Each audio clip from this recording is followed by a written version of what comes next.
नमस्ते प्यारे बच्चों। तो आइए आज हम इस वीडियो के माध्यम से कक्षा 7वीं की विज्ञान को एड ग्रेड अभ्यास पुस्तिका के माध्यम से समझेंगे, जो हमें एड ग्रेड अभ्यास पुस्तिका मिली है। तो इस एड ग्रेड अभ्यास पुस्तिका में देखिए यहाँ पर ये जो विज्ञान है इसकी अनुक्रमणिका भी दी गई है। तो इसमें हमें 1 से लेकर के 13 पार्ट कंप्लीट करना है। हमने 5 पार्ट तक कंप्लीट कर लिए। आज हम इसका जो अगला अध्याय दिया गया है ये है अध्याय 6, जीवों में श्वसन। क्या पढ़ना हमें? जीवों में श्वसन, अध्याय 6। तो यहाँ देखें हम अध्याय 6 दिया गया है, जीवों में श्वसन। तो जीव श्वसन किस प्रकार से करते हैं? सभी जीव जो पृथ्वी पर हैं वह सभी किस प्रकार से श्वसन करते हैं उसके बारे में दिया गया है। ये पाठ के पूर्व की थोड़ी सी तैयारी दी रहती है कि आपने खिलौने अन्य चीज़ें ऐसी देखी होंगी जो श्वसन नहीं करती हैं, है ना। कई चीज़ें हम खेल के सामान हैं, सामग्री है, कई चीज़ें हमारी वस्तुएं होती हैं वो श्वसन नहीं करती हैं। तो इस प्रकार से देखें तो यहाँ पर एक सारणी दी गई है कि इसे नीचे इस दी गई सारणी को देखिए और इसके अनुसार कुछ जानकारी जो इसमें दी है इसको यहाँ पे भरिए। तो देखिए सूखी लकड़ियाँ हैं, आपकी खेलने वाली गुड़िया होती है, चिड़ियाँ होती हैं, प्लास्टिक के खिलौने, पेड़ पौधे, पालतू जानवर, साइकिल, मोटर इत्यादि इत्यादि, है ना। तो अब देखें यहाँ पर इन गोलों में अलग से हम भर देंगे कि जो श्वसन करते हैं, श्वसन वाली वस्तुएं हमने काहे में भर दी? इस गोले में भर दी हैं कि चिड़िया हैं, पेड़ पौधे हैं, पालतू जानवर हैं, ये सभी क्या करते हैं? ये श्वसन करते हैं। और यहाँ पे देखें तो जो श्वसन नहीं करते हैं, सूखी लकड़ियाँ हैं, है ना, खेलने वाली गुड़िया, प्लास्टिक के खिलौने, साइकिल, मोटर इत्यादि। तो ये जो हमें यहाँ पे सारणी दी गई थी, इस सारणी में से छांट करके हमें इस प्रकार से अलग से इसमें भर देना, ठीक है। चलिए आगे देखें तो यहाँ पर दिया गया है कि इसका जब आपने अवलोकन किया है तो बाद में मन में आए विचारों को इस बॉक्स में भी लिखें। तो देखिए इस अवलोकन की प्रक्रिया के बाद हम यह कह सकते हैं कि जो वस्तुएं सांस लेती हैं वह सजीव कहलाती हैं और जो वस्तुएं सांस नहीं लेती हैं वह निर्जीव कहलाती हैं, ठीक है। तो सजीव और निर्जीव को हम इस प्रकार से समझेंगे, ठीक। चलिए यहाँ देखें रिक्त स्थान दिए गए हैं, इन रिक्त स्थानों की पूर्ति कीजिए। यहाँ पर देखिए इसमें सबसे पहले ये शब्द दिए गए हैं कि श्वसन दर, वायवीय श्वसन, फिर लैक्टिक अम्ल, अंतः श्वसन और श्वासरंध्र। इस प्रकार से ये यहाँ पे शब्द दिए गए हैं, इनके माध्यम से हमें इसमें खाली स्थान भरना है जिसकी यहाँ आवश्यकता है। जब भोजन ग्लूकोज का विखंडन ऑक्सीजन के उपयोग द्वारा किया जाता है तो वहाँ पे वायवीय श्वसन कहलाता है, वो जो है वायवीय श्वसन है।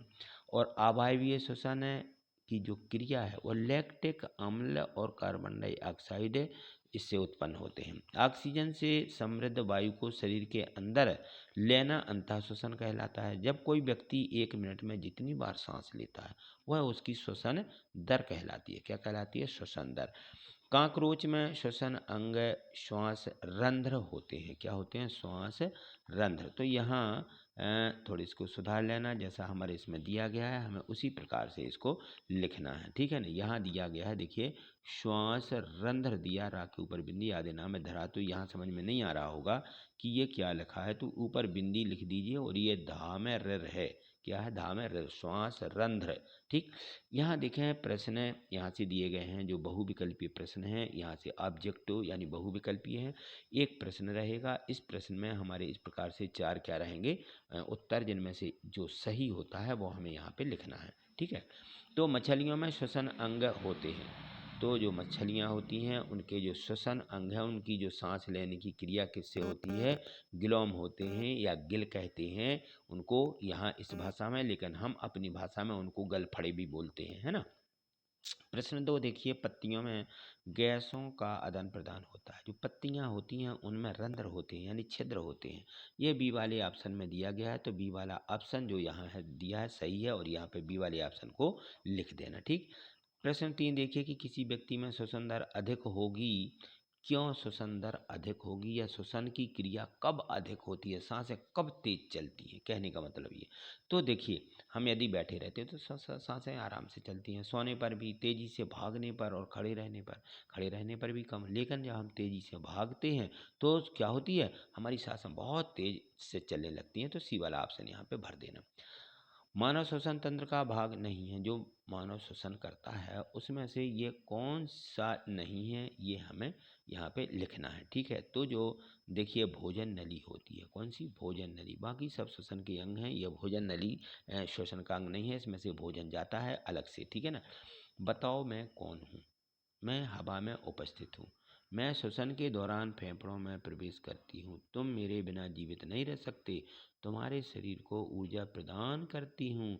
बताइए वो क्या है? वह है ऑक्सीजन। तो ये यहाँ पे जो दिया गया है ऑक्सीजन, ये हमें यहाँ पे भर देना। ठीक है, ये जो है हम जो है ऑक्सीजन के बगैर जीवित नहीं रह सकते।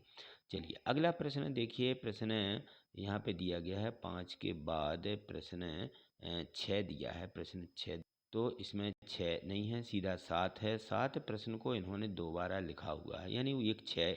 इसको ऐसा मानिए कि ये जो प्रश्न दिया गया है ये 6वां प्रश्न है। कौन सा है ये? ये 6वां प्रश्न है। और ये यहाँ पे 7वां प्रश्न अलग से दिया गया है। इसमें दिया गया था कि एक है सजीव एक्स है जिसके पास श्वसन अंग पी है, उसके पास मान लीजिए श्वसन अंग हैं।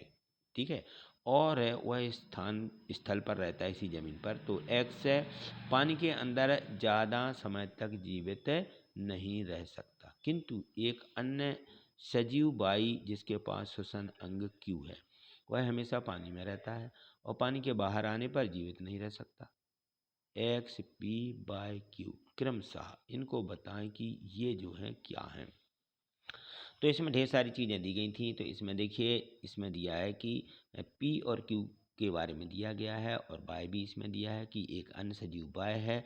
तो यह मनुष्य के जो फेफड़े हैं और मछलियों के गिल्स हैं, ये दोनों इस पृथ्वी पर हैं। जो पानी में रहती हैं मछलियाँ, वो सांस लेती हैं, बाहर आके जीवित नहीं रह सकती। और मनुष्य इसी प्रकार से मनुष्य का रहता है कि पानी में बहुत ज़्यादा समय तक नहीं रह सकता है ना। इसी प्रकार से तो हम इसको बी वाले ऑप्शन को यहाँ पर लिख देंगे। अब चलिए प्रश्न क्रमांक आता है 7वां। 7वां प्रश्न अब शुरू होता है यहाँ से। इसमें दिया है कि कॉलम ए और बी का सही मिलान कीजिए। तो जो कॉलम ए और बी यहाँ पे दिए गए थे, हमें यहाँ पे आ बा सा यानी ए बी सी डी में से हमें भरना है कि कौन सा सही है, कौन सा इनमें सही मेल खा रहा है। तो देखिए इसमें जो बी वाला ऑप्शन दिया गया है, ये बी वाले ऑप्शन को आपको सही करना है, क्योंकि इसमें आ का जो नंबर दिया गया है ये श्वसन रंध्र कांक्रोज श्वसन रंध्र से मिलान कर रहा है।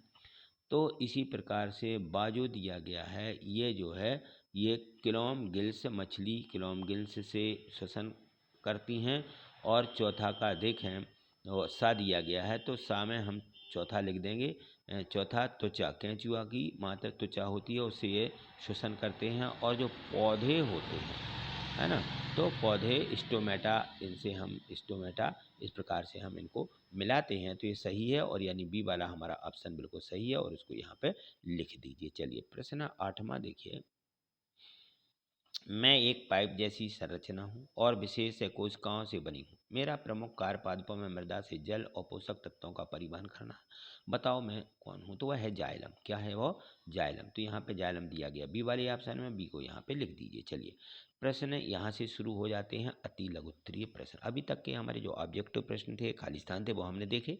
अब यहाँ से अति लघुत्तरीय प्रश्न हैं। विज्ञान में अलग से थोड़े से अति लघुत्तरीय प्रश्नों के बारे में अलग से दिया गया है। तो यहाँ देखें, काकरोच के शरीर में श्वसन किसके द्वारा होता है? तो काकरोच होता है, उसमें शरीर श्वास रंध्र होते हैं उसमें। ठीक है, और यहाँ प्रश्न 2 देखिए, हमें नियमित भोजन क्यों करना चाहिए? किसी भी कार्य को करने के लिए हमें ऊर्जा की आवश्यकता होती है। तो जब हमें ऊर्जा मिलेगी तभी तो हम काम कर पाएंगे। ऊर्जा यानी ताकत, शक्ति, ठीक, किससे मिलती है? वो भोजन से। इसलिए हमें नियमित भोजन करने चाहिए, और भोजन से हमें ऊर्जा मिलती है। ठीक, तो ये है भोजन क्यों हमें नियमित करना चाहिए। चलिए प्रश्न अगला देखें। तो प्रश्न 3 दिया गया है। इसमें दिया है कि कोशिका में ऑक्सीजन की उपस्थिति में भोजन के विखंडन के जो प्रक्रम है उसको समझाइए, उसको बताइए। तो देखिए, जो विखंडन का प्रक्रम है, कोशिकाओं में ऑक्सीजन की उपस्थिति में भोजन के विखंडन के प्रक्रम को कोशिकीय श्वसन कहते हैं। ईस्ट में श्वसन की विधि को स्पष्ट करते हुए लिखिए। तो जो ईस्ट दिया गया है, आवासीय रूप से श्वसन करते हैं। इस प्रक्रिया के समय अल्कोहल निर्मित होता है, और इनका उपयोग शराब और बियर बनाने में भी किया जाता है। तो इस प्रकार से रहता है ये क्या? ईस्ट श्वसन। ठीक, प्रश्न 5 दिया है कि अत्यधिक व्यायाम करने पर हमारी पेशियों में ऐंठन क्यों रहती है। जब हम अधिक भोजन कर लेते हैं, पेशियों में अवायवीय जो श्वसन है वो करने के कारण ये अवायवीय इनको सही ढंग से ऑक्सीजन नहीं मिल पाती है, इसलिए हमारा जो अंदर वाला प्रक्रिया रहती है वो गड़बड़ हो जाती है और इससे हमारे पेट में क्या हो जाती है, जब हम खाना खाते हैं तो ऐंठन होने लगती है। चलिए प्रश्न छठवां देखिए, प्रश्न छठवें में है कि क्रियाकलापों के अनुसार किसमें श्वसन दर तीव्र सामान्य होती है। तालिका में देखिए, तो जब हम बैठकर पढ़ते हैं तो 15 से 18 बार हमारी कम से कम श्वसन दर होती है। तो ये श्वसन दर दौड़ते समय कितनी होती है, जब हम सोते हैं, सीढ़ियाँ चढ़ते हैं, व्यायाम करते हैं, खेलते हैं, तेज़ी से चलते हैं, शारीरिक परिश्रम करते हैं हम, तो इस प्रकार से श्वसन दर यहाँ पे दी गई, आपको इस प्रकार से लिख देना। ठीक, चलिए प्रश्न है 7वां देखें, निम्नलिखित जीवों में के श्वसन अंगों के नाम लिखो। तो इनके जो श्वसन अंग हैं क्रमशः आप देखेंगे कि मेंढक जो होता है त्वचा ईस्ट आवासीय श्वसन करते हैं इस प्रकार से। कांकरोच श्वसन रंध्र होते हैं, मछली में गलफड़े होते हैं, छिपकली में फेफड़ा, गाय के फेफड़े होते हैं, सर्प जो है क्लोम होते हैं इसमें, और पक्षी फेफड़ों, और केंचुआ जो है त्वचा से, मनुष्य फेफड़ों से श्वसन करता है। तो इस प्रकार से हमें सभी अंगों को जो यहाँ पे दिए गए थे जीव जंतु, उनके हमें सबके श्वसन के बारे में लिख देना है। प्रश्न 8वां देखें, डायफेल अक्सर पानी की सतह पर आकर पानी की फुहार छोड़ती है, क्यों? तो वह सांस लेने के लिए डायफिल मछली जो रहती है ऊपर आती है, सांस लेती है और फुहार छोड़ के नीचे फिर चली जाती है। ठीक है, तो इस प्रकार से हमें इसको भर देना। प्रश्न 9वां देखिए, प्रश्न 9वां में दिया गया है, जब हमें नींद या झपकी आती है तो हम जमाई लेते हैं, क्यों लेते हैं, क्या कारण है, पता लगाइए, पता करिएगा। तो देखिए इसमें हम लिखेंगे क्योंकि इस समय हमारी श्वसन दर कम हो जाती है और जिसके कारण हमें जमाई आती है, यानी हम जब हमारे अंदर ऑक्सीजन की कमी हो जाती है तो हम जमाई लेते हैं। प्रश्न 10वां, वायवीय और अवायवीय श्वसन किसे कहते हैं, समीकरण लिख करके उसको स्पष्ट करें। तो देखिए वायवीय श्वसन जो होता है, वायवीय श्वसन में भोजन का विखंडन ऑक्सीजन की उपस्थिति में होता है, और अवायवीय जो श्वसन रहते हैं उसमें, अवायवीय श्वसन में जो विखंडन है वो ऑक्सीजन की अनुपस्थिति में होता है। काहे में होता है, ऑक्सीजन की अनुपस्थिति में होता है। ये यहाँ पे गलत लिख गया। चलिए प्रश्न 11वां देखिए, प्रश्न 11वें में दिया गया है कि निम्नलिखित को परिभाषित कीजिए। इन सब की परिभाषा लिखिए कि अंतः श्वसन क्या है, उच्च श्वसन क्या है और श्वसन दर क्या है। तो देखिए जो अंतः श्वसन है, अंतः श्वसन का तात्पर्य है फेफड़ों में हवा के अंदर और बाहर जाने की प्रक्रिया से है। उच्छ्वासन शरीर के अंदर से समृद्ध वायु बाहर निकालने को हम उच्छ्वासन कहते हैं। श्वसन दर मनुष्य द्वारा प्रति जो मिनट ली गई सांस होती है उसको श्वसन दर बोला जाता है। ठीक है, तो इस प्रकार से हम श्वसन दर लिख देंगे। प्राणायाम क्यों आवश्यक है, हम प्राणायाम क्यों करते हैं, हमें धूम्रपान क्यों करना चाहिए। तो देखिए प्राणायाम और धूम्रपान ये अलग अलग चीज़ें हैं। प्राणायाम हमारे तनाव को कम करने में सक्षम है। प्राणायाम से हमारे शरीर को ऊर्जा यानी ताकत भी मिलती है, हम प्राणायाम करते हैं तो, और शरीर की शक्ति को क्या करता है, यह बढ़ाता है शक्ति को, और कई बीमारियों से यह मुक्ति भी दिलाता है। क्या, प्राणायाम। हमें धूम्रपान क्यों नहीं करना चाहिए, देखिए जब हम धूम्रपान करेंगे तो यहाँ देखिए इसको लिखेंगे हम, क्योंकि धूम्रपान से फेफड़ों का कैंसर है, सांस संबंधी समस्याएं, मधुमेह, हृदय रोग इत्यादि इत्यादि बीमारियां हो सकती हैं, तो हमें धूम्रपान नहीं करना चाहिए। प्रश्न 13वां देखें, मानव श्वसन तंत्र का नामांकित चित्र बनाइए। तो ये देखिए यहाँ पे मानव श्वसन तंत्र का इस प्रकार से आप चित्र बनाएंगे। ये ग्रस नली होती है, ये श्वास नली, ये इसमें से सांस है, ये परिफुस्फुस होते हैं यानी फेफड़े इसको बोला जाता है, ये श्वास नलिका होती है यहाँ पर सांस लेने के लिए, ये कूपका इसी फेफड़े से संबंधित है, ये श्वास नली कहलाती है पूरी। ठीक है ना, तो इस प्रकार से हमें इसका चित्र बना देना है। तो और यहाँ पे लिख देना है कि ग्रसनी, श्वास नली, पेरिफुस्फुस और श्वास नलिका और कूपिका, कोश, श्वासनी, इस प्रकार से हम इनके नाम यहाँ पे जो दिए गए हैं इनको यहाँ पे उतार देंगे। चलिए प्रश्न 14वां दिया गया है कि श्वास की क्रिया में डायाफ्राम की भूमिका का वर्णन कीजिए। तो एक बड़ी पेशीय परत जो डायाफ्राम कहलाती है पक्षीय गुहा को आवार प्रदान करती है। श्वास या श्वसन में डायाफ्राम और पसलियों से बने पिंजर की गति सम्मिलित होती है, अतः श्वास जो रहती है हमारी, श्वसन के समय पसलियाँ ऊपर और बाहर की ओर गति करती हैं और डायाफ्राम नीचे की ओर गति करता है। तो हमारी जो वक्ष गुहा है उसके आयतन को बढ़ा देती है और वायु फेफड़ों में आ जाती है। तो इस प्रकार से हमारी श्वसन क्रिया होती है। प्रश्न 15वां देखें। प्रश्न 15वां में है कि पादपों में श्वसन की क्रिया विधि को समझाइए। तो पादपों में जो पौधे रहते हैं, है ना, उनमें शोषण हेतु ऑक्सीजन की आवश्यकता होती है और वह कार्बन डाइऑक्साइड मुक्त करते हैं। ठीक है ना। पादपों में गैसीय आदान प्रदान हेतु विशिष्ट अंग नहीं होते, बल्कि उनमें इस उद्देश्य हेतु रंध्र और वात रंध्र होते हैं। तो इस प्रकार से जो पादप होते हैं, छोटे छोटे पौधे होते हैं, वो क्या करते हैं, श्वसन करते हैं। चलिए आगे देखें। तो इसमें प्रोजेक्ट कार्य दिए गए हैं। तो प्रोजेक्ट कार्य इसमें लिखा हुआ था कि कम से कम हमें अपने 10 से 8-10 सहपाठियों की मदद से परिस्थितियों में श्वसन होने वाले परिवर्तन का अनुमान लगाकर उनकी सहायता से हमें इनमें लिखना है। तो यहाँ देखें, इस प्रकार से आप जो है ये प्रोजेक्ट कार्य दिया गया है।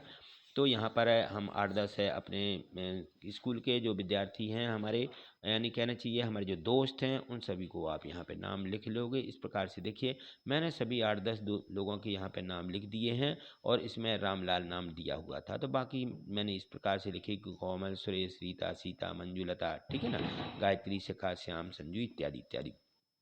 तो 10 मिनट तक चलने के उपरांत इनकी सांसें लिखें। 100 मीटर दौड़ने के बाद और जब ये विश्राम करते हैं तब की अवस्था में इनकी सांसें लिखना है। तो विश्राम में सामान्य सांसें रहती हैं। जब हम 100 मीटर दौड़ते हैं या 10 मिनट चलते हैं तो तेज और सामान्य सांसें रहती हैं। इस प्रकार से आप इसमें भर लेंगे। चलिए अगला जो इसका प्रोजेक्ट दिया गया है, प्रोजेक्ट 2 दिया गया था कि बच्चों दिए गए स्थान पर धूम्रपान को रोकने के लिए पोस्टर बनाइए। धूम्रपान को रोकने हेतु एक स्लोगन भी लिखिए। तो इस प्रकार से आपको पोस्टर बना देना है। ठीक है, वहाँ पे आप इस प्रकार से सिगरेट वगैरह इस प्रकार से बता देंगे और ये निशान जो रहता है ये धूम्रपान का पोस्टर है। ठीक है, इसे रोकने के लिए इस प्रकार से आप बनाएं और यहाँ पे स्लोगन लिखें इस प्रकार से। देखिए, आओ मिलकर करें ये संकल्प, धूम्रपान को बंद करें और अगर शरीर को रखना है ध्यान तो अब से बंद करो धूम्रपान। ठीक है, तो इस प्रकार से 2 स्लोगन इसमें हमें भर देना है। चलिए आज जो हमने प्रश्न 1 से लेकर के जो 15 तक प्रश्न दिए और ये जो प्रोजेक्ट दिए या आपने समझ लिए हैं, इनको अपनी एड ग्रेड बुक में इस वीडियो को पॉज कर दीजिए, यानी इसको थोड़ा सा रोक लीजिए। रोक करके इन सभी प्रश्नों को आप अपनी एड ग्रेड बुक में भर लें और परीक्षा के लिए इन सभी प्रश्नों को तैयार करने के लिए वीडियो को आप 1-2 बार जब पढ़ेंगे तो आपको ये सभी प्रश्न अच्छे समझ में भी आ जाएंगे और याद भी हो जाएंगे। तो आज इतना ही। अब यदि आगे के और भी हमारे अब जो अध्याय रह गए हैं उनको देखने के लिए आप चैनल को सब्सक्राइब करके रखिए, यदि चैनल पर आप नए हैं तो। यदि चैनल आपने सब्सक्राइब कर लिया तो भी बहुत अच्छी बात है, लेकिन आप प्रत्येक वीडियो को लाइक अवश्य करते चलिए, जिससे कि आपको प्रत्येक वीडियो आपके चैनल पर सबसे पहले आपको मिलने लगेगी। ठीक है, आज इतना ही। थैंक यू, धन्यवाद।